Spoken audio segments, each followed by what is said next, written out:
Yeah, we are 47 days away from week one.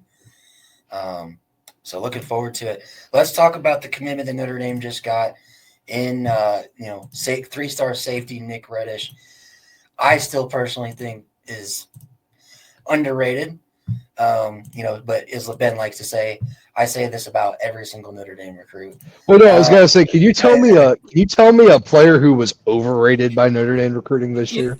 yeah, or a player that every time there's a 3-star recruit, Ryan says, this player is drastically underrated. yeah, Yeah, this guy drastically should be a. underrated. Well, he got lucky on Rivals putting Grayson And as a Bryson, 5-star. I did. I did call it, and then Ben was like, "Fuck, man, we can't. We can't." He was like, "Man, you didn't say that. You didn't say the 5-star." I'm like, "Fucking yes, I did. I had to put the receipts because I had them." So no, but yeah, what do you guys think about? Worst goddamn thing I've ever seen. Frable Yeah, being I know. correct.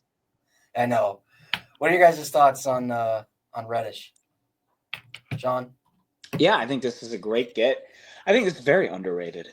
No, I think that it's a big depth piece. It reminds me a lot of, I think Schuler, even though he was a 4-star compared to a 3-star, a lot of people weren't hype about him, right? Mm-hmm. Everyone was just like, oh, safety, guy that came in, you talked about underweight, and then he built all that up.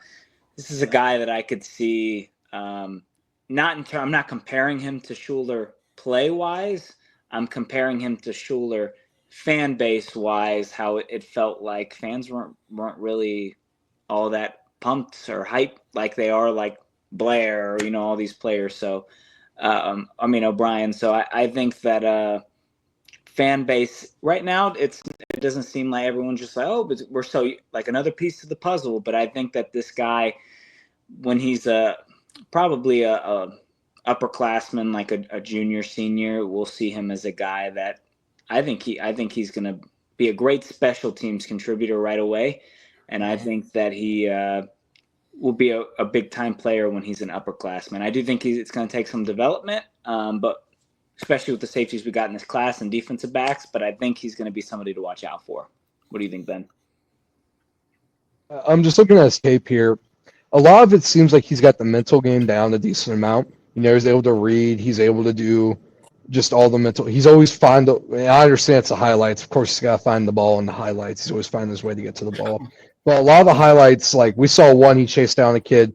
He was on the other side of the field, and he chased him down from their side. That's just athletic ability. So this could be a guy come, like we said, junior, senior year, could be a game changer for us. It could also be a kid that comes out freshman year and does a lot of how we're saying on special teams, maybe sophomore year special teams, and certain situations where you have to go more deeper into your lineup and make plays. Probably around, I would say that would probably be more sophomore year. I don't know about freshman year just because we have a pretty good DB class right now, and that would mean our DBs would have to, our DB, our secondary class right now, that would mean our They'd all have secondary to kind of tear have to their be down. ACLs. Yeah. I wouldn't say that we're not sports talk. We're not sports talk, Jerry. We don't say that here. I agree. But yeah, we'll see. Yeah, no, I'm in the same boat. I think he's kind of around that lower 4-star range. I do think for me, it sounds like he's going to be more of like a slot guy in the defensive backfield, which I kind of see because I think him being 5'11", like as a safety, I guess you would like to be like at least 6 foot. So I think like him being 5'11", and just the way he reads and reacts, I would personally like him a lot more at slot, which I think is the plan going forward. But I think I agree with you guys. I think he's going to be a main contributor on special teams, early on.